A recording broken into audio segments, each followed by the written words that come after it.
할렐루야. 하나님의 놀라운 축복과 평강이 이 새벽에 성도님들에게 가득하시기를 기도하고 축복합니다. 함께 주기도문 하시겠습니다.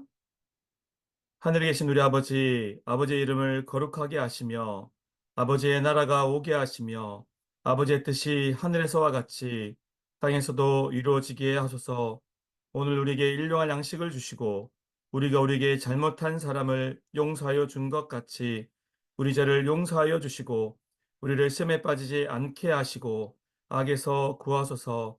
나라와 권능과 영광이 영원히 아버지의 것입니다. 아멘. 함께 기도하겠습니다. 하나님 감사드립니다. 이 새벽에 주님 앞에 나와 함께 찬양하며 말씀 듣고 기도케 하심을 감사드립니다. 이 시간이 하나님을 깊이 있게 만나는 시간, 하나님의 음성을 듣는 시간 되시도록 축복하여 주시옵소서. 이 시간에 주님께 의탁드리며 감사드리며 예수님의 이름으로 기도드립니다. 아멘. 오늘 함께 나눌 말씀은 로마서 1장 1절입니다. 로마서 제1장.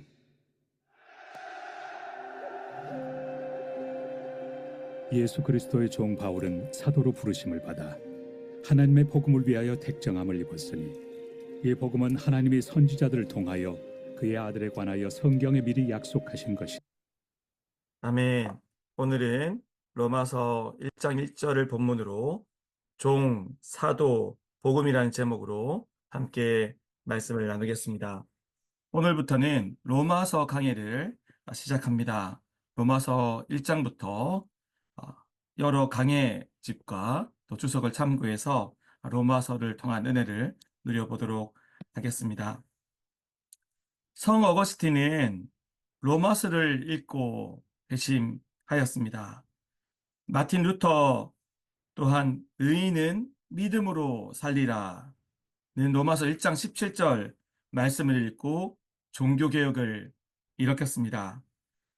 감리교의 창설자인 요한 웨슬레도 누군가 루터의 로마서 추석을 읽는 것을 듣고 회심하였습니다.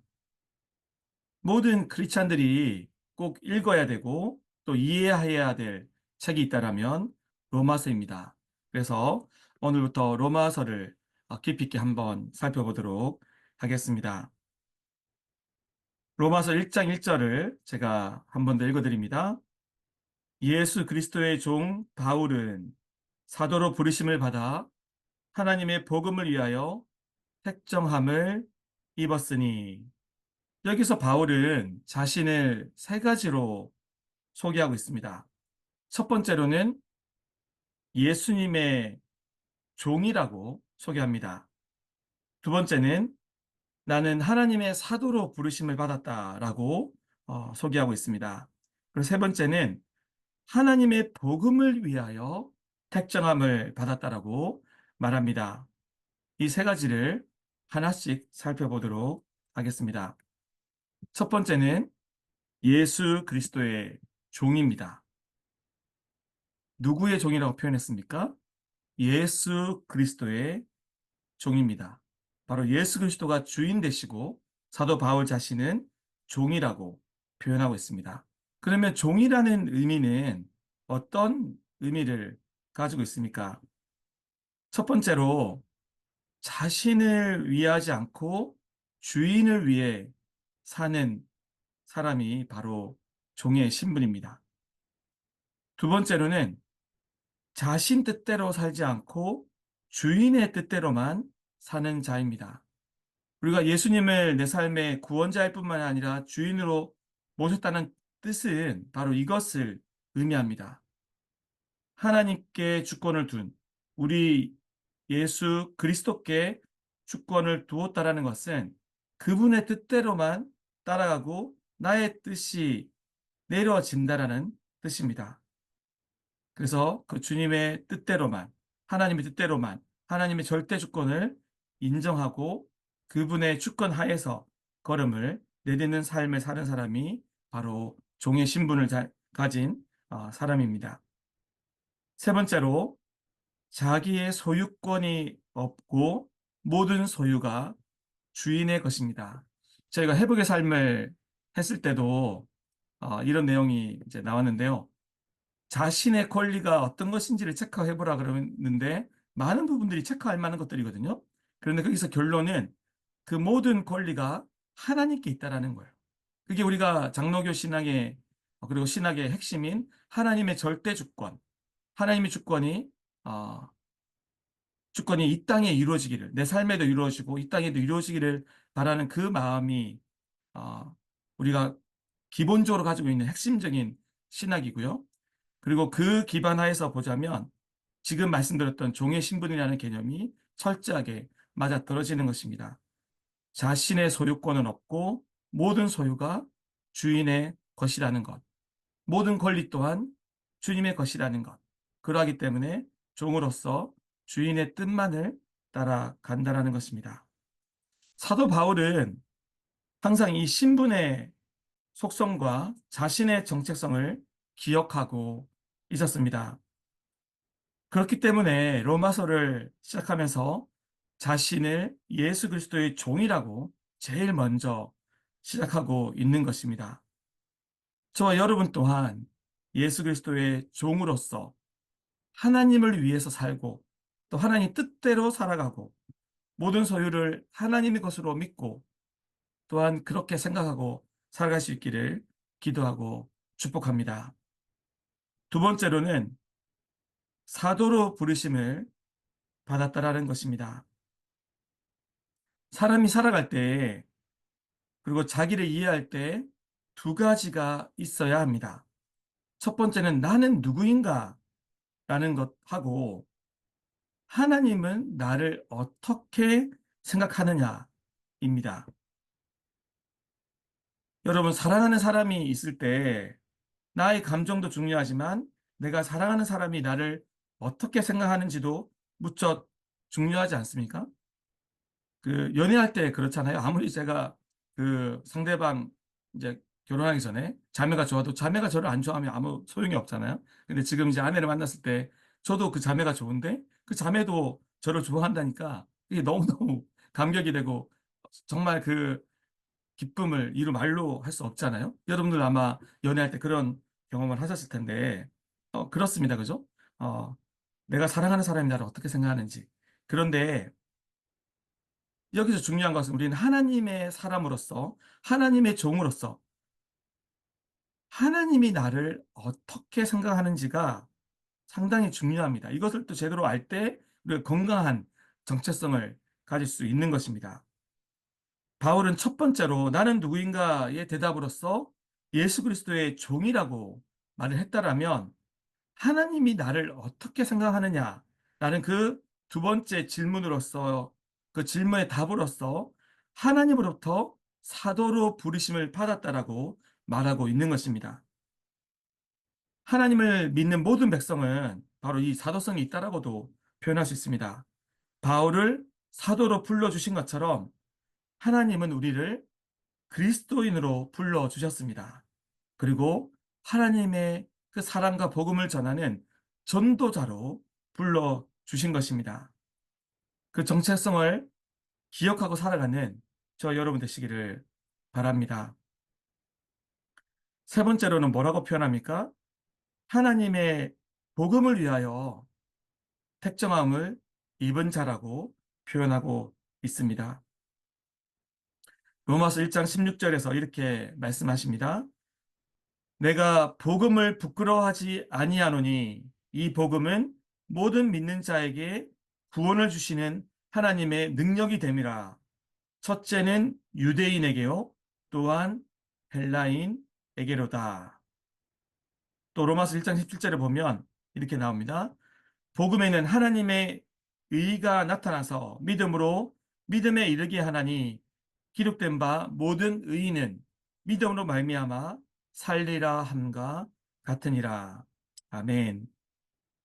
사도 바울은 이 복음을 위하여 하나님께 특별히 선택을 받았다라고 이야기하고 있습니다.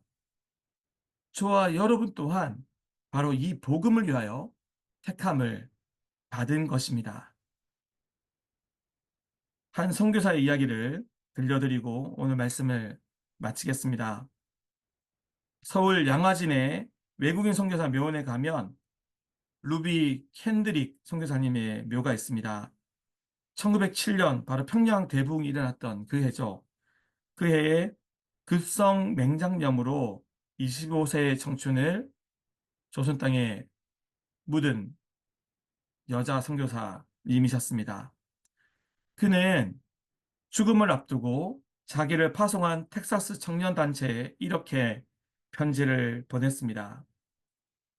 만일 내가 죽으면 텍사스 청년 회원들에게 10명씩, 20명씩, 50명씩 아침, 저녁에 조선으로 나오라고 전해주세요.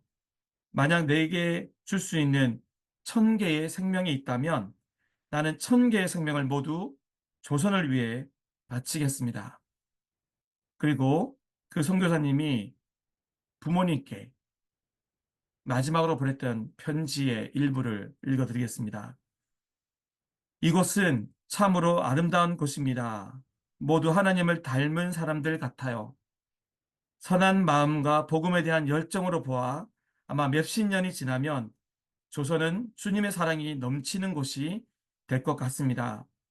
그러나 한편에서는 탄압이 점점 심해지고 있습니다. 선교 본부에서는 다들 철수하라고 했지만 대부분의 선교사는 자기들이 전도한 조선인들과 아직도 숨어서 예배를 드리고 있습니다. 오늘은 유난히도 집에 가고 싶어요. 저는 이 땅에 저의 심장을 묻겠습니다. 바로 이것은 조선에 대한 제 열정이 아니라 하나님께서 조선을 향한 열정이라는 것을 알게 되었습니다. 아빠, 엄마, 사랑합니다. 네, 참 가슴이 뜨거워지지 않습니까? 바로 이러한 이 캔들리 선교사님 또 그 외에 여러 수많은 선교사님들이 이러한 복음에 대한 열정을 가지고 또 하나님의 그 복음을 향한 열정을 가지고 복음을 열심으로 전했기 때문에 여기에서 고백하고 있는 것처럼 수십 년이 지났을 때 한국 교회 가운데 놀라운 부흥이 일어났고 그 부흥이 지금 전 세계로 흘러오지 않았습니까? 저희 또한 이 미국 땅에 다시금 이 선교사들을 파송한 미국 땅에 와서 다시금 하나님의 사람으로 어, 세워져 가고 신앙생활을 하고 또 주변 사람들에게 복음을 전하는 사람으로 살고 있지 않습니까? 이 정말 하나님의 사랑을 가지고 복음을 전해주신 이 선교사님들께 감사하고 또 복음의 그 원천 대신 예수 그리스도께 감사하며 저희 또한 이 캔들리 선교사님 못지않게 복음에 대한 열정을 가지고 예수 그리스도의 종으로 복음을 전하는 그 복음을 전하는 전도자로 또 복음을 위해 택정함을 받은 그 소명의식을 가지고 열심으로 복음을 증거하며 살아가는 모든 우리 성도님 될 수 있기를 기도하고 축복합니다. 함께 기도하겠습니다. 말씀을 놓고 기도하겠습니다. 복음을 위하여 예수 그리스도의 종으로 부르심을 받았습니다. 저희는 또한 하나님께 부르심 받은 사도, 복음을 전하는 전도자입니다. 또한 복음을 위하여 택정함을 받은 그런 정체성을 가지고 살아가는 사람들입니다. 그러한 이 사도 바울이 고백한 이 고백이 나의 고백이 되도록 또한 그런 고백으로 열심으로 복음을 증거하는 삶 살아갈 수 있도록 함께 기도하겠습니다. 우리 교회를 위해서 기도하겠습니다. 진행되고 있는 여름학교를 위해서 기도하겠습니다. 감사하게 지난 3일간 정말 은혜롭게 여름학교가 잘 진행되었습니다. 아이들이 첫날부터 마음을 많이 열고 기쁨으로 참여하고 있고 둘째 날 되니까 완전히 다 활짝이 열려서 무대에 수없이 아이들이 올라와서 찬양하고 기쁨으로 하나님을 예배하고 있습니다. 이 아이들이 한 명 한 명이 한 사람도 빠짐없이 모두 다 예수님을 깊이 있게 영접할 수 있도록 만날 수 있도록 이미 예수님을 영접한 친구들은 정말 예수님의 군사로 자라갈 수 있도록 함께 기대해 주시기 바랍니다. 그리고 우리 환우들을 위해서 기도하겠습니다. 우리 여러 구역에 있는 여러 구역에 속한 성도님들 가운데 환우들이 있다라면 떠올리며 기도하시고 또 주변에 환우들을 떠올리며 한 분 한 분에게 친히 주님께서 찾아가 주시고 안수하여 주셔서 놀라운 치유와 회복이 일어나도록 함께 기도하겠습니다. 이러한 기도 제목들을 가지고 함께 기도하고 또한 개인의 기도 제목을 가지고 주님 앞에 기도로 나가겠습니다. 같이 기도하겠습니다.